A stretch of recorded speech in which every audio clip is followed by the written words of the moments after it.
Well,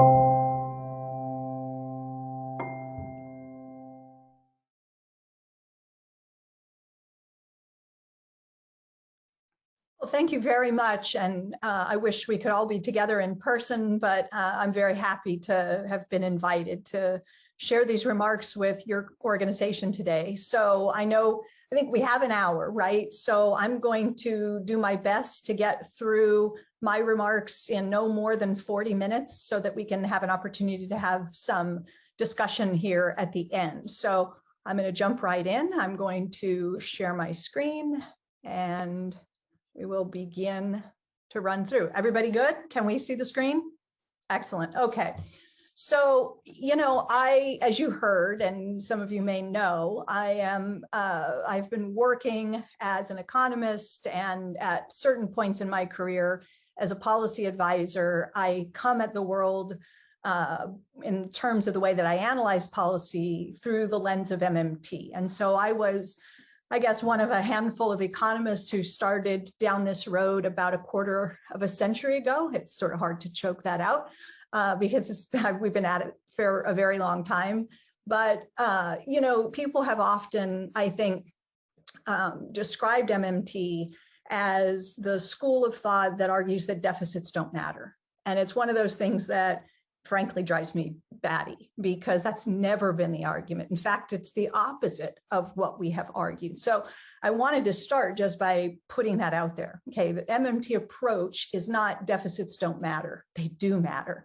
The MMT approach is that deficits don't matter the way that so many of us have been taught to believe, to understand, right, for so long, whether it's in our economics textbooks or just listening to the way politicians talk, the policy debates that we're confronted with on a near daily basis, right? They have us really think of the government's budget more or less the way we think of our own personal budget. So we will hear politicians talk to us about, the need to get the fiscal house in order. As soon as you hear that, you know that you are operating in this household budgeting frame, right? You're being asked to think of the federal government's finances the way that you think of your own personal finances. We all know that we can't spend more than we make year after year borrowing, taking on debt. We know that we can personally run into problems paying back debt. We've seen businesses struggle with debt, go bankrupt. We even know that state or local governments can get into real trouble when it comes to borrowing and taking on too much debt.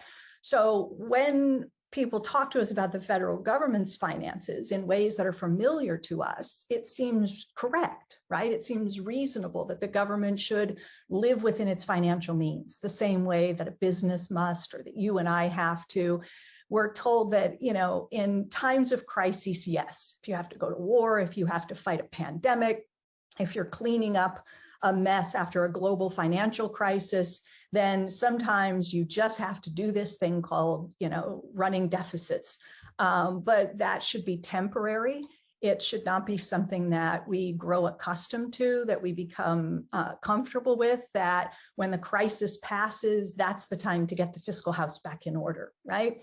That governments have to borrow to finance deficits, and it's really the borrowing that puts you at risk because the debt has to be repaid and the interest rate may swing against you. And, 10 years ago, we were sitting here in the US and we were watching what was happening across the pond in much of Europe with countries that really did find themselves in the grips of a very real debt crisis. And it was not at all uncommon to turn on the television, listen to the nightly news here.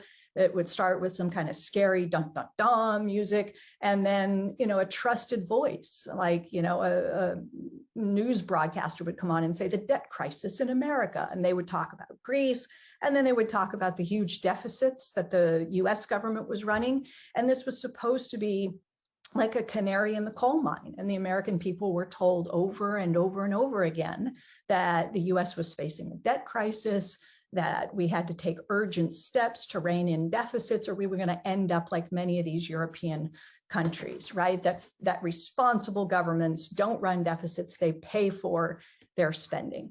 So this is a sort of timeline from that period, right? The top of the housing market, the bubble bursting, the global financial crisis, and then the policy response. And here in the US, we got really one big fiscal package. You probably remember it was called the American Recovery and Reinvestment Act, that ARRA, that passed in 2008, some $787 billion, which at the time sounded to a lot of people like a whole lot of money.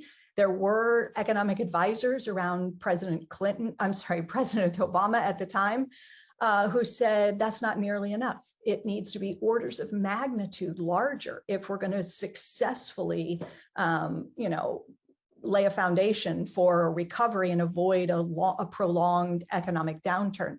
And President Obama, unfortunately, leaned into a different group of thinkers who were telling him he couldn't go anywhere near the word trillion, that it would send people into, some kind of personal anxiety moment, that you just can't do $1 trillion, right? People would suffer sticker shock, he was told. So we got a smaller package and it helped, but it didn't do nearly enough. And what happened next is that, the economy was weak for a long period of time, and a weak economy tends to reflect itself in the budget outcome. So the deficits remained large because the economy remained weak. And then we began to panic. Too many people began to panic over these deficits, and Congress lost its appetite to do more. They just said, it's up to the Federal Reserve. And the Fed said, okay, well, what are we supposed to do? We've already cut interest rates to zero. I guess we have to try to get creative. And so the Fed started doing QE. We got QE2. And then we had a big fight over the debt ceiling and more panic about fiscal spending and so forth. And then we got austerity. We had something called the sequester, which was this awful arrangement that said that if both parties couldn't come together and pass a plan, come up with some plan to deal with the deficits and the debt problem, that a series of automatic spending cuts would go into place. That was the sequester. Cuts to defense and non-defense spending alike across the board, painful cuts. And it happened. We got the sequester. And so we had austerity at a time when the economy was still far too weak to handle the withdrawal, right? Premature withdrawal of fiscal support, leaving again all of the burden to the Federal Reserve. It's your job. You fix the economy. Congress just threw its hands up, went AWOL, adopted austerity, and then the QE3, the open-ended bond buying, and all of that started. And it was just a real mess, right? For too many years. It took about 7 years for the US economy to claw back the jobs that were lost in the financial crisis. And the jobs that came back were largely inferior to the jobs that were lost. They were lower hour, lower paying jobs. So it wasn't a good recovery. And then what happened? Well, we got Donald Trump, and Donald Trump becomes president. And the significant legislative accomplishment were the tax cuts that were passed in December of 2017. Many high-profile economists, Democrats, some who served under President Obama and under President Clinton, spoke out against the tax cuts, saying things like, this was so fiscally irresponsible that if the Republicans were successful in pushing the tax cuts through, that it would leave the US government living on a shoestring for decades to come because of the increases in the deficits. We wouldn't have the money to fight the next downturn. This is Larry Summers, by the way, who went out very publicly and made this argument. Now, that was clearly wrong. I mean, it is demonstrably wrong. How do we know that Larry was so very wrong? Because COVID happened. And when COVID happened, Congress began spinning out multi-trillion-dollar spending packages. First, the $2.2 trillion CARES Act, then a $900 billion package in December of last year, then a $1.9 trillion package in March of this year. With ease, no problem. The deficits of the past don't constrain the spending capacity in the future, right? Not for a country like the US that has monetary independence. So there was no problem financing the spending, financing deficits the way that many economists had warned. So I guess the question now, and I get this all the time, is, have we finally broken free, right? Are we in a new paradigm? Have we shifted? So here we are sitting in 2021. We know that the Biden administration has a Build Back Better agenda, that President Biden has proposed something like $4.1 trillion in new spending beyond the COVID rescue package for the American Jobs and Families Plan. So he's attempting to go, I don't want to say big, it sounds big, right? But still, it's spread over 8 years and it's about $4 trillion. But it's ambitious in the sense that it's so different from what we did last time, 10 years ago, right? So a lot of people are looking at this and saying, have we entered a new paradigm? Are we sort of in an MMT world? I get that question very often. Let's see. So here is the budget that the White House released just within the last couple of months, calling for $6 trillion in government spending. Keep in mind that the government budget was already something like $4.5 trillion. So this isn't just 6 trillion new additional dollars, but it's a $6 trillion budget for the current fiscal year, the one that is upon us, right? That's what they are asking for. They are recognizing that deficits are going to be with us. They're not hiding from that. They're not shying away from that. In fact, the president's own budget tells us that they anticipate budgets averaging about 1.3 trillion throughout the next decade. They tell us that 10 years from now, the debt to GDP ratio will be higher than it is today, something like 117%. They tell us that they don't expect inflation to run out of control. Okay, inflation will be higher this year, they accept and recognize, but beyond that, they expect inflation to moderate, never rising above 2.3%. Unemployment comes down, falls below 4% in another year or so, and stays there throughout the next decade. So, you know, they're painting a scenario whereby deficits are with us, the debt goes up, inflation stays low, unemployment comes back down below 4%, is kind of a Goldilocks economy, right? And then obviously there's a lot of debate right now about whether that's a reasonable economic forecast, right? So some people are hearing this and saying, okay, this is really too much, right? We have to start reining in deficits. We can't live with $1 trillion deficits for every year for the next decade, right? But MMT tells us, sure we can, right? Sure we can. This is not overspending. There are people who just look at a deficit as somehow de facto evidence that the government has mismanaged its finances. It's done something wrong. You're supposed to match up your spending and your revenues, or it's fiscally irresponsible. MMT says no, right? MMT says if you want to find evidence of overspending, you should look to inflation.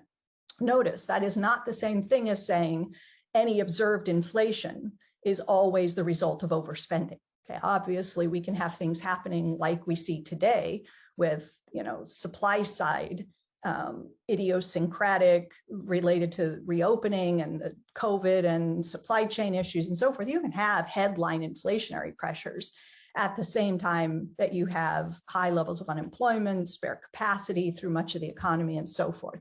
All right, but it's pretty hard to look at the Biden budget and make the assessment that this is fiscally reckless. If indeed inflation remains low, unemployment comes down, it's perfectly sustainable to have $1 trillion deficits. And most of the time, deficits aren't just necessary, but they're perfectly normal, right? You need them. Somebody has to spend more than their income. Everybody can't be in surplus, right? Every sector, every part of the economy can't be in surplus. One person's net spending, right? Deficit spending is another person's surplus. And this is part of what I think MMT has helped to remind people of. So here's a chart. This is really from the work of Wynne Godley, and I hope that's a name that many of you who are listening are familiar with. I think Godley was brilliant and one of the most successful forecasters of the British economy for many years. And then he came to the Levy Economics Institute, spent the end of his career here living in the US and forecasting the US economy. And Wynne, I guess, is very well known for his work as a macroeconomist who was committed to doing stock flow analysis. So Wynne would say to me, he was on my dissertation committee, he used to say, everything has to come from somewhere and then it has to go somewhere. So his models had to be stock flow consistent in the sense that you were accounting for everything. If a payment flowed out of some part of the economy, it had to flow somewhere, had to go somewhere, right? You had to have the offsetting accounting entry. So Wynn's work is influential in MMT and beyond. This is a quote from Jan Hatzius. Hatzius is currently, and has been for a very long time, chief economist at Goldman Sachs. And here Hatzius says, this graph, he called it the most important chart in the world. Why is it so important? He said it demonstrates a critical economic concept. Government deficits are essentially the mirror image of private sector saving.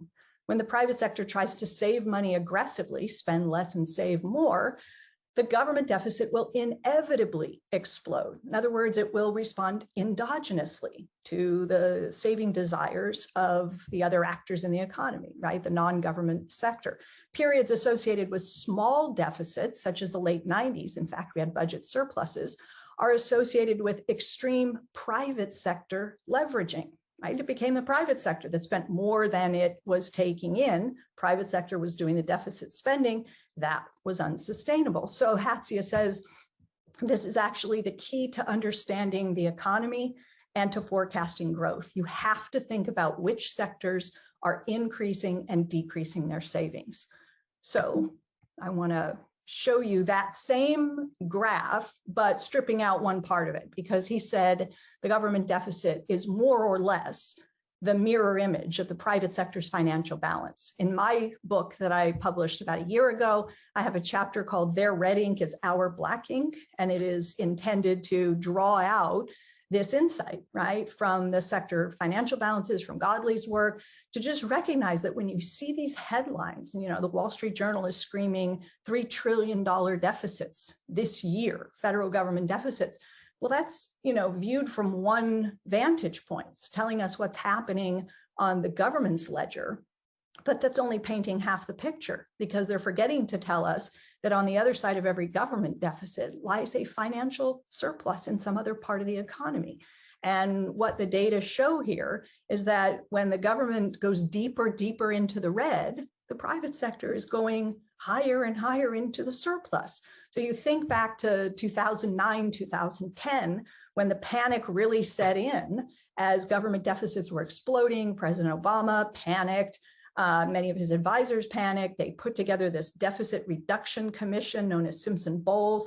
Get us a plan, work together on a bipartisan plan to rein in deficits, to bring down the debt, because they saw what was happening in the bottom half of this graph, and they panicked because they didn't look up and recognize that those large government deficits were what helped restore the financial balances, repair balance sheets for the private sector, right, for the rest of the economy. So it's important in MMT.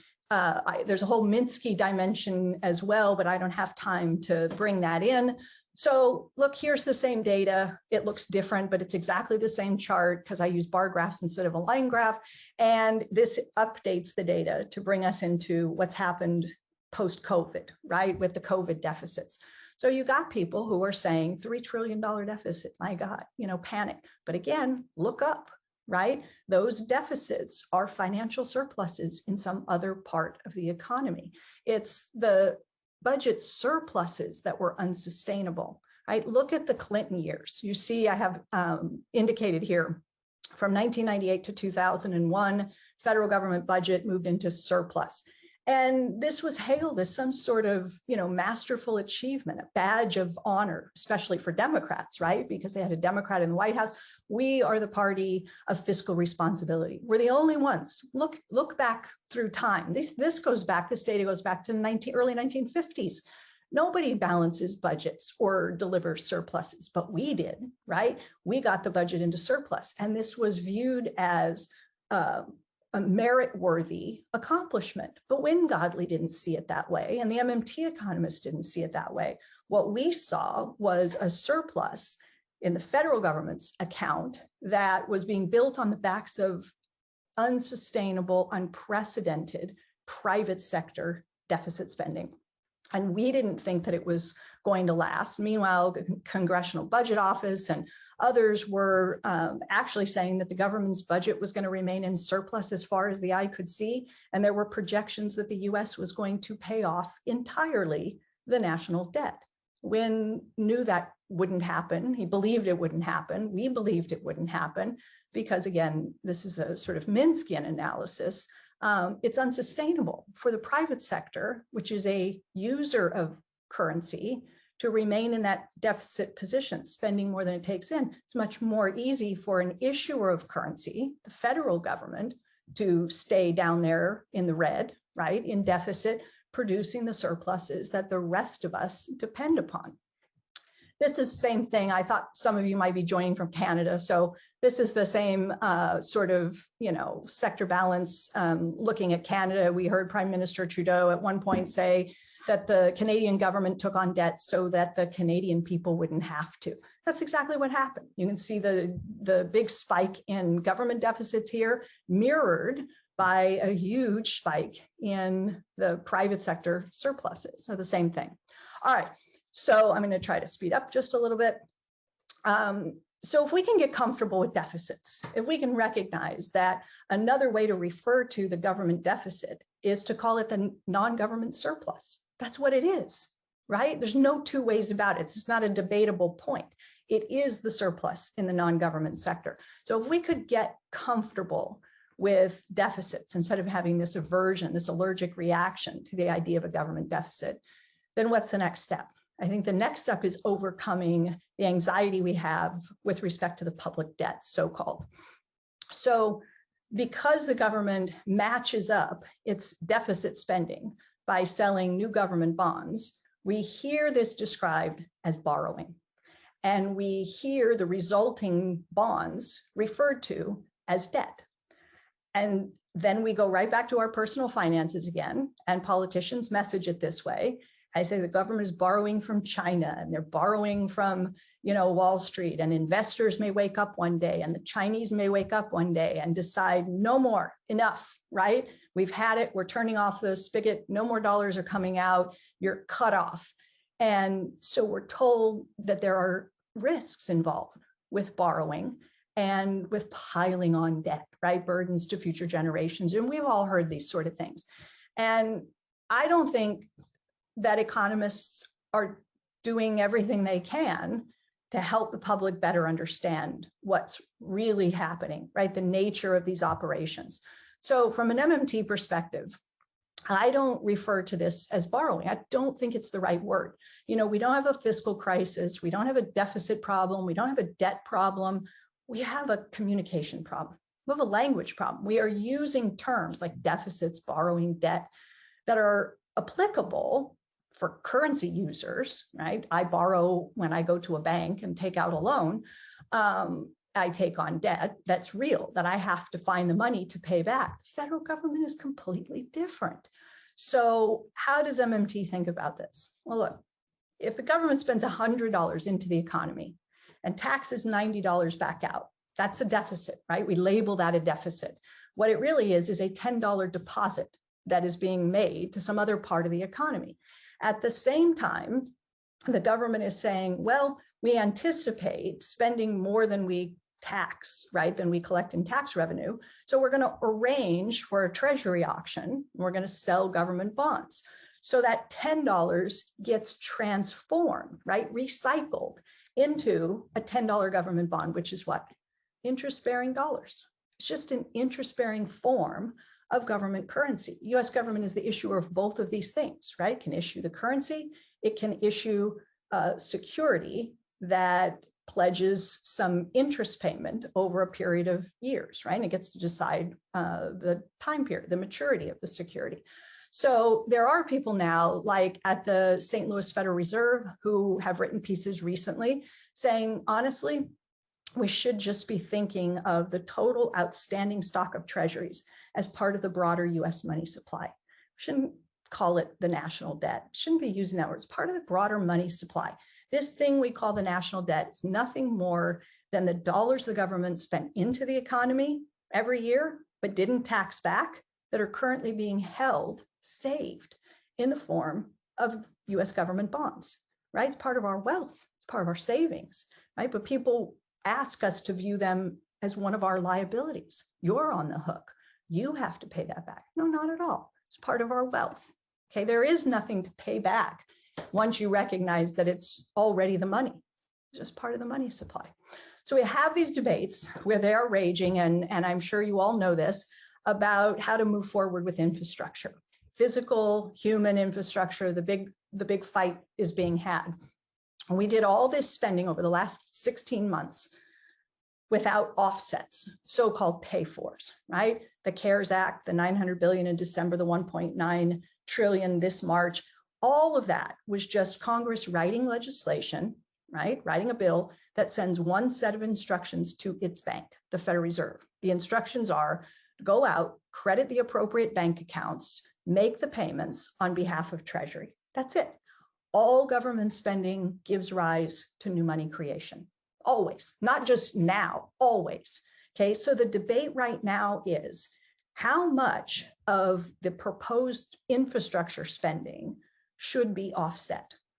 The Biden administration has decided that it wants to try to pay for the infrastructure spending. What does that mean? Okay, I worked in the Senate. What it means in Beltway speak is we want to do this without adding to the deficit. We want to be able to claim that we're paying for all of our spending, that it won't increase deficits, that it won't add to the debt over time. So we want to try to pay for it. What does it mean? So I've given you three scenarios here, right? When governments, quote, pay for their spending, it means they want to spend $3 trillion into the economy and they have a plan to subtract $3 trillion back out. That's all it means, leaving the economy with no new net financial assets. That's all it means. Okay, so you get better infrastructure, you get more affordable childcare, elder care, whatever the case may be, broadband, but you don't get an increase in net financial assets. Next scenario, suppose that they can't come to any agreement, and so all they can do is sort of partially offset the spending. Maybe they get the votes to come up with, they can come up with the votes for $3 trillion in spending and $2 trillion in revenue. Well, in that case, you get the infrastructure investments and you leave behind $1 trillion US government bonds somewhere in the non-government sector. Okay, that's what it means to partially pay for. If you don't pay for it, again, the way we've done it for the last 15 months or so, you just commit the spending.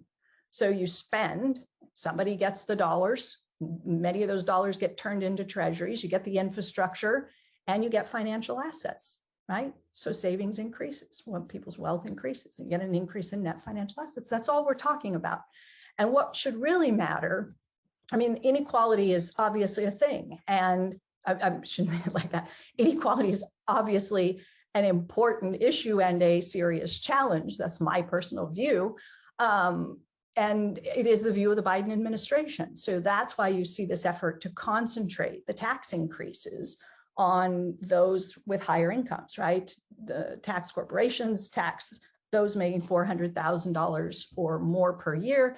But what we're seeing, I think not surprisingly, is that it's extremely hard to come up with the votes to do that. Even many Democrats do not want to vote for a big increase in the capital gains tax or an increase in the corporate income tax rate or a whole range of other things the Biden administration has proposed as the so-called pay-fors. So it's hard. So now we're just sort of, in a holding pattern, waiting to see whether they can come up with the votes for a big, ambitious infrastructure project and how many people will vote for some of the tax increases, how much can be offset, and then whether the administration will embrace additional continued use of deficit spending, right, to carry out the project. Now, the program, I should say that they are willing, right? And you can see that because you can see it in their own budget that they just released. They're saying, we're going to spend over 8 years, but we're going to collect revenue that's going to come in over 15 years. So you're getting an increase in sustained deficits over the decade. And they're just sort of saying, but eventually, there will be higher revenues on the very back end of all this. And so it's paid for, just not year to year, right? The conventional way. So we have all these debates taking place, and everybody knows this about inflation and whether we're going to go back to the 1970s. You've got Larry Summers out there very vocally saying, characterizing the COVID rescue spending as some of the most irresponsible public policy he has seen in 40 years, right? He thinks it was way too much. It risked overheating the economy. It's going to force the Fed to fall behind the curve and all this sort of stuff. And that when they raise rates, likelihood of a soft landing is not so good. So we may end up with a recession. At the same time, we have high levels of unemployment. And so this stagflation stuff is coming back, right? So MMT absolutely recognizes the inflation risk. In fact, we center inflation risk. MMT is about replacing an arbitrary, artificial, fake, phony revenue constraint, budget constraint with a real resource constraint, right? Just because you can issue the currency doesn't mean you can spend to infinity. You can't, right? We are real resource constrained. There are resource constraints, supply constraints matter. So that's where the attention needs to be, is on the risks associated with the proposed spending for pushing prices higher. And so what we would have is the Congressional Budget Office or third-party agencies help lawmakers analyze proposed legislation, not to tell them whether it will increase the deficit or increase the debt ratio relative to the baseline. That's not really useful information, but that's what we currently ask of CBO. What we should do is ask for better guidance. Have we adequately mitigated inflation risk? Check our math, look at our spending proposals and our proposed offsets. Are we in good shape, or are we leaving ourselves vulnerable to upward pressure in prices because we didn't put the offsets together correctly or whatever? Because what I'm saying is that I can put together right now easily a big infrastructure spending package that is fully paid for, won't add to the deficit, but it could be massively inflationary. I could write that bill very easily. And so the problem is in thinking that you've done the right thing if you've offset the impact on the deficit. That's not the way to approach federal spending. The goal isn't to keep the spending deficit neutral. The goal should be to keep the spending inflation neutral. And that's the focus of MMT. And so it isn't wrong to think of pairing spending with tax increases as necessary, right? And they are going to be necessary at certain points in time, but you don't always need to offset your spending, right? There's often enough low-hanging fruit, fiscal space available where government can safely commit to spending more without the need for these so-called pay-fors, for offsets. And so we ought to do that when the fiscal space is there and the votes aren't there for the increases in taxes. At the same time, when you are proposing to raise taxes, you got to think harder about the purpose of the tax increase, right? If you're increasing taxes because you care about inequality, that's great. Say, you hear lots of talk about a wealth tax. So propose a wealth tax and defend it on the grounds that the objective is to reverse decades-long trends in wealth inequality, right? That's the purpose of this tax. But to say we're going to introduce a wealth tax, so we take 2 cents away from people with $50 million or more in net worth, first of all, it doesn't improve, it doesn't materially alter the distribution, right? The gross inequities in the distribution of wealth.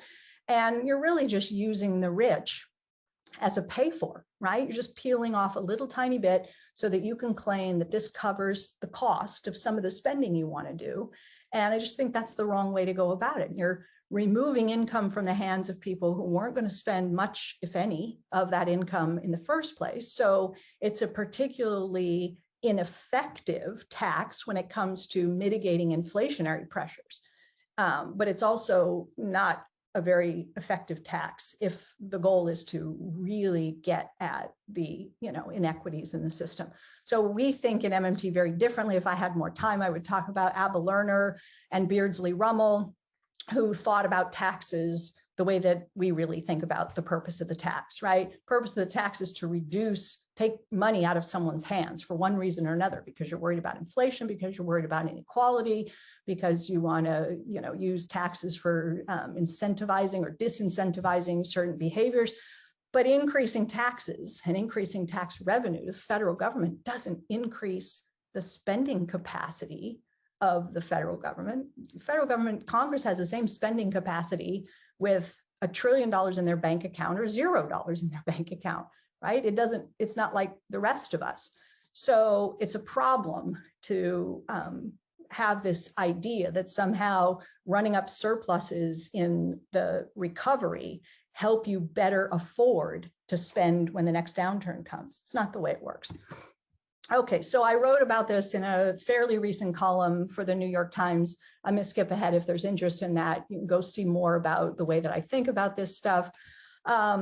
Here we know the Fed has adopted a new framework, average inflation targeting. People like Larry, again, not alone, but thinking that this is dangerous, that the Fed is at risk of falling behind the curve and so forth. MMT has just always been much more skeptical of the power of the central bank, both to stimulate the economy in a downturn with rate cuts and so forth, and QE, we were very critical, but also to rein in inflationary pressures with rate hikes. And I wrote about this early in my career, and Minsky and Warren Mosler, Randy Ray, and others have written about this. Again, I could say a lot more, but time does not allow. So there's this idea that, rates are going to go up, rates have to go up. We're going to see the interest rates rise, they're going to rise and rise and rise. I don't know. People are saying maybe we're just in a new era where what we've done is recognize that central banks can hold interest rates low and low for a very long period of time. And you look at the Bank of Japan, right? The 10-year sits at what, 0, and has for a long period of time. And the BOJ doesn't even have to do large-scale asset purchases anymore because markets just know that that's where the BOJ is pinning the 10-year. So nobody even tests it. You look at the ECB, you see what happened last time when, for example, the Greek debt to GDP ratio just soared after the financial crisis and interest rates soared along with it. You got the debt crisis. Compare that to what happened this time. We didn't repeat that mistake. You had the pandemic emergency purchasing program, central bank targeted bond buying, managing spreads. So some people are saying, I wonder if central banks are recognizing the important role they play, especially in situations like in Europe, where countries don't have their own central bank to manage and they do rely on the ECB. Maybe we're just going to see central banks play an accommodative role going forward where they keep rates low to keep interest expense low, to keep the fiscal impact on the budget lower. So you look at this, I think this chart is, this graph is kind of amazing. I mean, this is how the Federal Reserve has responded to every recession going back, the last 11 recessions or whatever. So what does the Fed do? The economy starts to slow down, they cut rates, and they just keep cutting rates until things start to improve. And then they hike, and they used to get the interest rate above the prior high, leaving more room to cut in the next slowdown. Then they'd cut, and then the economy would improve. They'd hike rates higher than the previous high. And we did that all the way up until, the Volcker era ended. And then from that point forward, the Fed cuts rates in a recession, but never manages to get rates up to the prior high, leaving less and less and less room for rate cuts to help stimulate a recovery. And so, I mean, you can believe, and I think you can tell a credible story that this time will be different. But I think it's a stretch, right? Do we really believe that after this, the next tightening cycle is going to break this decades-long trend and we're going to succeed in getting the overnight rate, the policy rate back up above the previous high? Doubt it, personally. So I think that central banks are going to have to become more nimble, that they're going to have to look for new ways to deal with inflationary pressures, and not just central banks. There's a role for other agencies to play as well. So I like this piece a lot, written recently by John Cinder in the Wall Street Journal, where he said, look, just because you have inflationary pressures doesn't mean we have to have high interest rates. And he goes through some of the same things that I said in my New York Times column about other ways to mitigate inflationary pressure. The Biden administration wants to build semiconductors. Well, that's great, right? It'll take some time, but building up that kind of capacity helps to alleviate the strain that we see now, used car prices driving headline inflation higher because we can't get computer chips. And if you get affordable childcare in place, then people can return, especially millions of women, to the workforce, to the labor force. And so, if we believe there are issues with labor shortages or whatever, then increasing access to affordable care and elder care is a way to potentially draw more supply, right, of workers. So there are a lot of ways to deal with inflationary pressures that don't rely on increases in interest rates. And I think, well, I won't say, that might even have perverse effects, but I would have to defend that at a future point. So this is the last slide. Deficits matter. I opened with that. Yes, the deficit matters. The size of the deficit matters, but as important or more important is the quality, right? Not just the quantity of the spending, but the quality of the spending. So the Republicans gave us in December of 2017 tax cuts that the CBO now tells us will cost $1.9 trillion, add $1.9 trillion to deficits. In March of this year, we did COVID rescue package that CBO told us costs $1.9 trillion. So we did $1.9 trillion both times. The tax cuts benefit a very narrow constituency, small sliver of the population, right? 83% of the benefits are estimated to have gone to the top 1%. So every deficit is good for someone. Think of the sector financial balances. On the other side of every deficit lies a financial surplus in some other part of the economy. Don't hate the deficit, right? The deficit is our friend. It is the financial surplus that appears in some other part of the economy. The question is, for whom, right? For whom and for what? What are those deficits being used to accomplish? Are they just providing a windfall to people who are already doing phenomenally well in this economy, right? Like mostly the Trump tax cuts, or are they making investments in our economy and infrastructure and education and climate and healthcare and broadband and all of the other sorts of things that we're talking about now? So this pay for debate, we're running the risk of scaling down the size of the package out of fear of using the deficit to accomplish more good things in the economy. And I will close by just saying that I hope that's not where we end up. So thank you. Thank you so much for this very, very interesting and stimulating talk. And we already have a lot of questions. So please, for the audience, use the Q&A box to ask your questions. So I will, let you read the question, but first there's a question about the money view by Professor Merling. So you are asked about your view on the money view. And then there is the question by Giorgio and Javier are, I think, quite similar about countries without monetary independence. And I think that's a very important question. Is it what about countries that have to pay in dollars and who are not able to make dollars? And how do you think about those countries in your theory?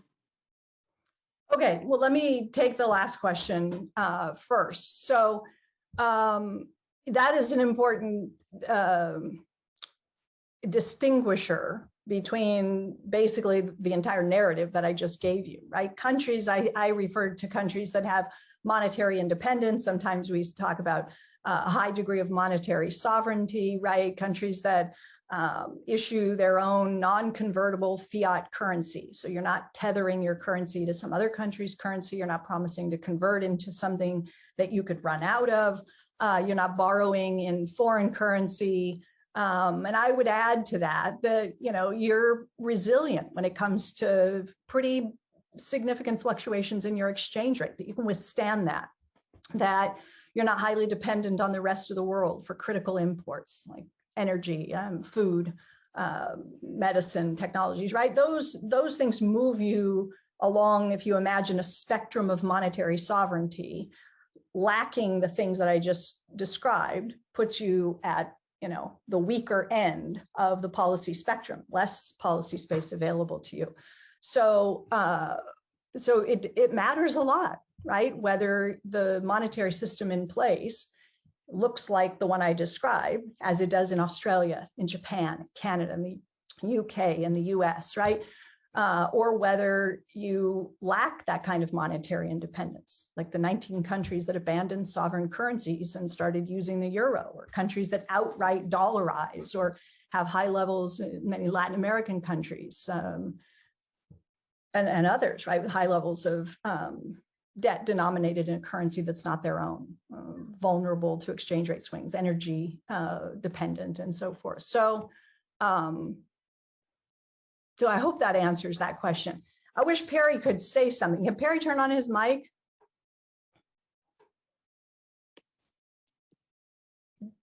Before life got as busy as it has been, I used to read Perry's Money View, but I don't know exactly what he hopes to hear from me on that. So I was just wondering if he might be more specific.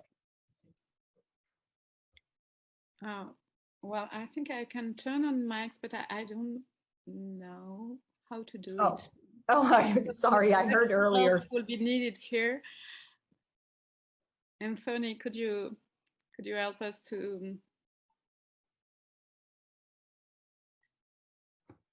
But it was a question about Perry Merling. I don't think is asking the. I don't think he is here to ask the question. Oh, okay. I mean, he has had so much to say on this, and he's written so much, and I just kind of thought maybe there was a more specific point he wanted me to speak to. So there is another question about the weakness of the US dollar and the relationship with inflation and this weakening status of the US dollar. Do you think the deficit is paid for more and more by printing and not borrowing money? All right, so this is where we could have a very lengthy conversation, and we should, because I think that the mainstream textbooks that I was frankly trained on in graduate school that present basically a menu of options, right? If you take Olivier Blanchard's macroeconomic textbook for just one, I mean, he's certainly not alone in this, but students are taught that the government has to choose how to pay its bills, and that it has three ways to go about this, right? It can rely on tax revenue. You want to spend more, you raise taxes, and then you have the money, and you can use tax revenue to finance some of your spending. Alternatively, if you're spending more than your tax revenue will cover, then you can borrow to cover the shortfall, right? The difference. And so borrowing is viewed as an option that can be used to finance spending. Then comes number three, right? The third option is that you print money, right? And this is quickly dismissed. It falls out of the equation when you're deriving a government budget constraint, because we're told this is the last refuge of a banana republic. So we don't really want to think about this option. And so we take it off the page. And now we're just left with government's finance spending either through tax revenue or through borrowing. MMT flips that completely around. MMT says this is not the right way to think. And I said it in my remarks, but I didn't make a huge deal out of it. I said all government spending is already, always carried out via new money creation. There's no other way for it to work. So instead of thinking, in the book, I have this little mnemonic where I say the conventional way of thinking is the TABS model, T-A-B in parentheses, taxing and borrowing. And we think that comes first. And this is the way the government gets money. And then after it has acquired, right, after it has raised the funds, then and only then can it spend. Spending is secondary. And MMT flips that around.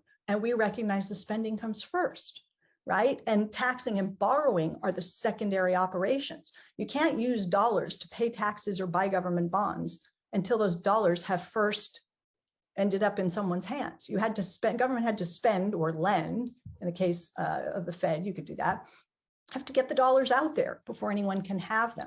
So Congress, with the 2.2 trillion CARES Act last March of 2020, Congress didn't go out and raise taxes or finance, go to China or arrange financing. They committed the spending. They passed the legislation. They appropriate the funds. They don't have money in the account at that point. They appropriate. The appropriation is the commitment to spend, and that locks everything in. At that point, you have an institutional framework. We have a primary dealer market. We have a central bank. The central bank backstops the primary dealers. The primary dealers take up new treasuries at auction, and it just works seamlessly. And it's all built in, as Alan Greenspan said years ago, the government can, these are his words, not mine. So the government can run any deficit it wants simply by printing bonds and making sure they sell in the marketplace. It's all happening behind the scenes, right? What matters is that Congress commits the spending. And once that happens, the rest is locked in, right? The rest of it, the institutional mechanisms are there to make sure the payments are all carried out via the Fed crediting bank accounts, and then the recipient of those funds has their account credited by a private bank, and that's the way government spends. There isn't a choice to be made. There's only one way to pay the bills, and it always involves new money creation. Thank you. Then I'm going back to the money view question, because I wasn't clear. So the question was, what is your opinion on the money view, and how the MMT is related to the money view? Well, see, I wish that he could weigh in, because I think of, and maybe that's my shortcoming, but I think maybe I need to become more familiar again with Perry's work, because I think of the money view as more encompassing than this question suggests. So I just don't know what specifically he wants me to speak to. Is he gone? Well, it's Alfredo that was asking, so he's around, but well, maybe Alfredo, you can specify your question in the chat, and then I will read it to Stephanie. In the meantime, so there's another question. In a country with equal and anonymously agreed upon distribution of income and wealth, and no need exists to take money away from any groups, could or should taxes simply be abolished? No. Do you want to know why? Do you want more? Maybe. No, I mean, look, taxes are a way to maintain the acceptability and the value of the currency through time, right? So this is the way that MMT sort of understands the purpose of the tax in the first instance, right? If you were trying to start up a currency from scratch, and you just walked out into a population of people and said, I'm looking to provision myself with infrastructure and an army and some hospitals and roads and so forth. Here, I'm offering these tokens, right, that I can issue. Come and build me hospitals and roads and form an army, a standing army and so forth. People look at you and tell you to take a hike, right? So historically, and this is not really what economists have done well, but it is what anthropologists and sociologists and numismatists and historians and others have done well, which is to look at the nature and origin of money and trace the evolution of money, and how do currencies become accepted over time? Where do they where does the value of the currency derive? And Abba Lerner, as an exception, as an economist, he has a wonderful article called Money is a Creature of the State, right? And I wrote an article published in the Cambridge Journal of Economics 20 some years ago, the role of the state and the hierarchy of money, right? What is it about the state's money that is different from other forms of money, other money things, and why does it sit at the apex? Why is it at the top of the pyramid? And so our answer has in MMT been that the state comes in with a desire to provision itself. It wants the armies and the bridges and the hospitals and so forth. And to get those things, it imposes taxes, fees, fines, other obligations, right? It imposes a liability on the population. It says, you have to pay me, X number of pounds, and periodically someone's going to come around and collect the tax.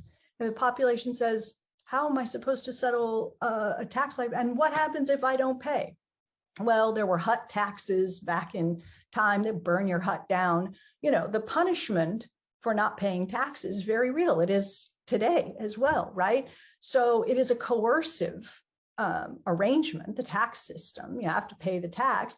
But now all of a sudden, people are willing to work and produce, they're compelled to work and produce for the state to earn that which is necessary to pay taxes, to get the public's currency, to get the state's currency, which they can then return to the state in settlement of tax obligations. That helps you start up a currency from scratch. But to maintain acceptability through time and to maintain the value of the currency, you can't just keep putting it in and not taking it back out. Why? Because there would be no need to continue to work to earn the currency, right? To continually provision the state. So it is about regulating the amount of the currency that you put in relative to what you take out. And it does, no, you need the tax. Now, you don't need all of the taxes that we have today and different kinds of taxes. Some people might say we should do it through more aggressive, land tax or property tax and reduce other kinds of taxes. That's fine, but you do need the tax or something that works like it. Thank you. So we still have 1 minute, but maybe we can just take a little more. There are 3 more questions. The first one is the role of private sector issued debt credit in the MMT model. I will ask you the 3 questions and just let you choose what you want to answer. Then there's a question from someone saying that is a big fan of yours and of the MMT. After that, saying that he also reads critics, and Gerald Epstein published a policy critique. And one aspect of his critique is that MMT application in the US will have negative implication for many developing countries. What would be your response to him? Can we have a MMT style intervention of an international level? And I think this question echoes a lot of other questions about countries, poor countries or peripheral countries. And then the last questions, in fact, it's 2 questions. First, isn't this underlying a closed economic view, which applies above all to the US economy? So it's always the same question, with a low import GDP ratio and the exorbitant privilege of running the world's main reserve country. And second, is the tax GDP rate and the corporate tax rates purely a distributive, rather than a macroeconomic issue? So you have like 2 or 3 minutes to answer all that. So, okay, first, the easiest one is the first one. I've got a book on the shelf over my shoulder written by Randy Ray. I think his first book that he ever published, Money and Credit in Capitalist Economies. I referred just a few minutes ago to my Cambridge Journal article, the role of the state in the hierarchy of money. The reason there is a hierarchy is because there is both public money and private credit, right? Private money things. So this endogenous money, private credit, banking, that has been integrated in MMT from the beginning, before there was an MMT, right? We were doing that kind of work, at least some in the MMT scholarly community, years before there was any such thing labeled MMT. So it's all there. My book, sometimes people say, well, why isn't it in your book? Well, because everything isn't in my book, right? You had to write a book, you have to decide what your focus is. And the focus of my book is on public money and public finance and helping to, take the reader through a series of myths and misunderstandings about the nature of government finance, public money. So it's really focusing on, something like Margaret Thatcher said, right? The government has no money of its own, there's only taxpayer money. So that's my focus in that book. But there is an enormous literature, I mentioned, a quarter of a century worth at least, where there are literally hundreds and hundreds of published articles, books, chapters dealing with the role of private finance and credit and banking and all the rest of it. So that's that. I don't know on the Epstein critique that this person is referring to. I do know that many of us, myself included, are working with developing countries, with presidents and senators and finance ministers, and we have for many years, that many academic MMT economists are themselves from developing countries. Fadel Kaboub is from Tunisia. He is working with not just that government, but governments across Latin America and elsewhere. I had an email the other day from a former minister of economy in Argentina who said, he's now a senator, who said, I think MMT is exactly the way we ought to be thinking here. And I'm inviting you to do this collaborative thing. So anyway, we're South Africa, Brazil, sub-Saharan African countries. We've had MMT conferences. So we're doing all kinds of work in the advisory space.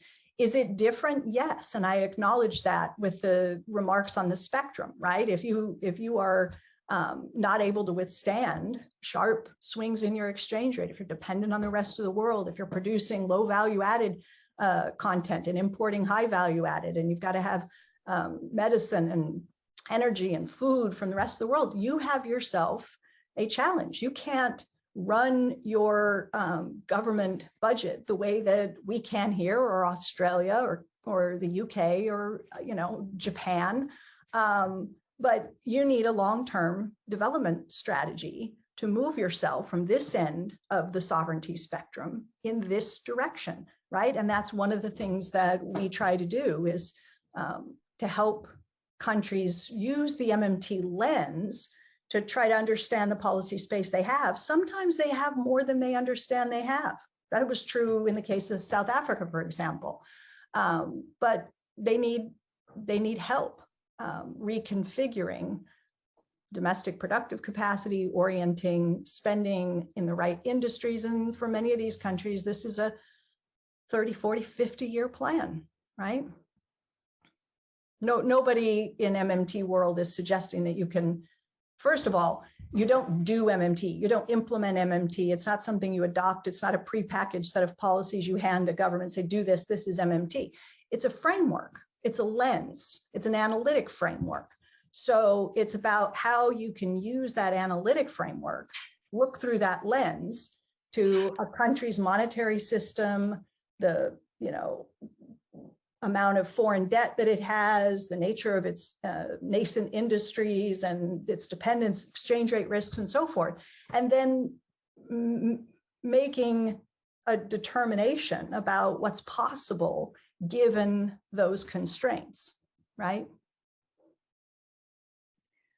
Well, thank you very much. I think we could continue these conversations for hours, but we need to stop. And that was really a fascinating talk, and you really give us a lot of thinking, and I'm really happy to have been able to present your work to the SASE community. Thank you very much. Thank you all for attending this conference, and have a good conference for